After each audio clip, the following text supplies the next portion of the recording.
June 14th, 2012. Today is National Bourbon Day, according to the internet,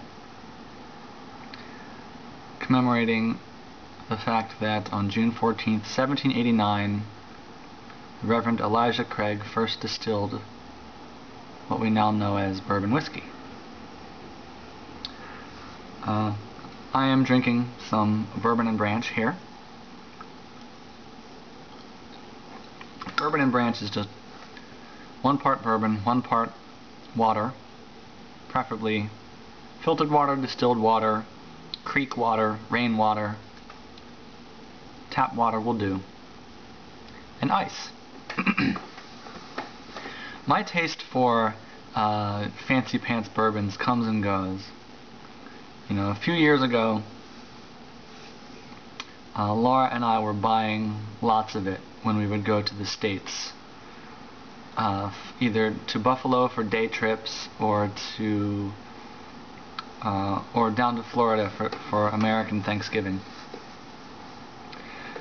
Because in Canadian liquor stores, you can't find very many bourbons. You can find Wild Turkey and Jim Beam, and then maybe 4, 5, 6 other ones. That's as opposed to the dozens you would find in any decent American liquor store. You know, and so in the past we would go to Buffalo, or on our journeys down to Florida, we would bring back a number of bottles of obscure bourbons that you just couldn't find in Canada at all. And in the past we would drink them relatively quickly. We would go through them in a matter of weeks or months. But then recently, more recently, like last year or 2 years ago, I guess we're not as into them anymore. We've brought back stuff from the States, but we're not drinking them as much. We still have some half-full bottles from our Thanksgiving trip in 2010. And then we brought some more back in 2011, and we're still working on those. I think we're almost back in a bourbon enjoying mode. But one of the funny things that happened last November 2011, was well, let me back up. Okay. Back in 2010, we drove down to Florida at Thanksgiving, and took a route through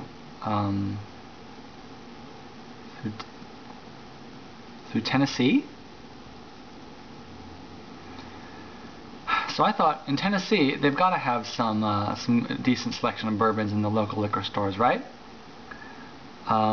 So I was looking for this one bourbon called Angel's Envy.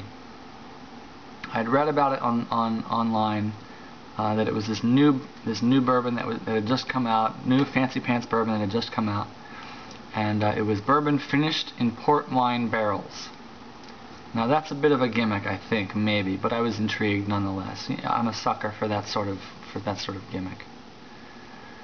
So we went to this giant liquor warehouse thing near our hotel, asking, do you have Angel's Envy? And they'd never heard of it, so we were disappointed. Then again, the following year, cut to 2011, November 2011, we're in Jacksonville, Florida, and I had done a little more research this time. I had Angel's Envy had a website up, and they had inventories of where you could find it in the States, and so I was like, okay, I had established that you could buy Angel's Envy in Jacksonville, Florida. So we go to this place in Jacksonville, near our hotel, and I'm like, Angel's Envy, you got Angel's Envy? Hook me up with Angel's Envy. Actually, that wasn't what I did at first. At first, because I never like to talk to employees, if I can do the thing myself. So I just searched the shelves, the bourbon shelves, the vast, unimaginably vast bourbon shelves. It just makes you want to fall down and weep when you see the bourbon aisles at American liquor warehouses compared to the the shelves at Canadian liquor stores where, like I said, 5, 6, or 7 bourbons total, most of which are Jim Beam and Wild Turkey. So we're at the Jacksonville store, and I'm not seeing Angel's Envy, so I have to talk to an employee, and they get on the computer.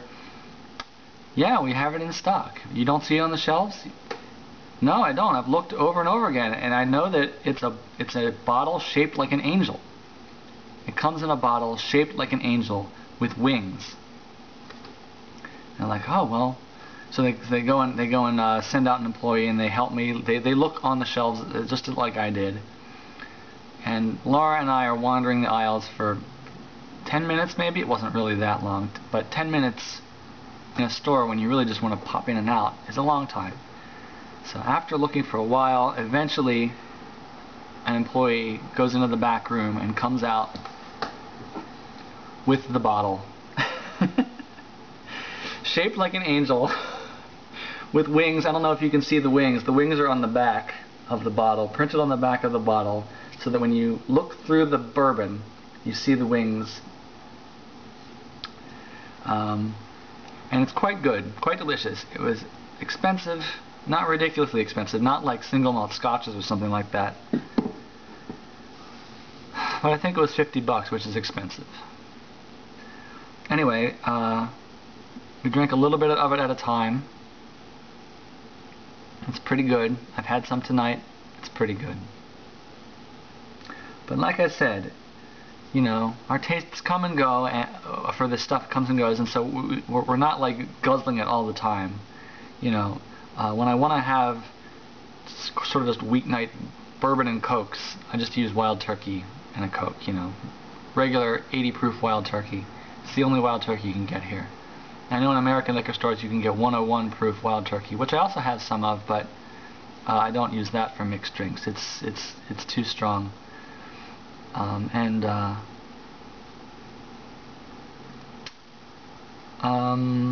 not sure what else I had to say about this.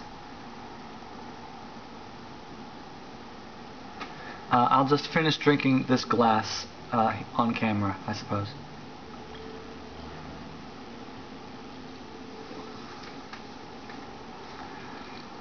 I will say though, another American whiskey that I like, I should say, I keep using the we, but Laura likes it too, is George Dickel, Tennessee whiskey.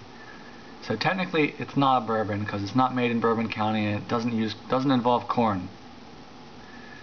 But there are only 2 Tennessee whiskeys currently being produced. One is Jack Daniel's, which you can find everywhere, and which I enjoy in a Coke, with a Coke, but on its own, no.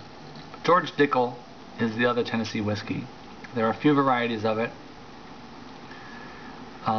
Recently given literary coolness by Michael Chabon in Wonder Boys, when he has Grady Tripp order a double Dickel on the rocks. At least that's in the movie. I think in the book he just orders a Dickel, like just a double Dickel, or a, I can't remember what it was. I wrote about it a few years ago, but I can't remember now. But there's just something cool about drinking the other Tennessee whiskey, other than the huge corporate conglomerate version of Tennessee whiskey that everybody's familiar with. But then again, there's something nice about drinking the corporate stuff too.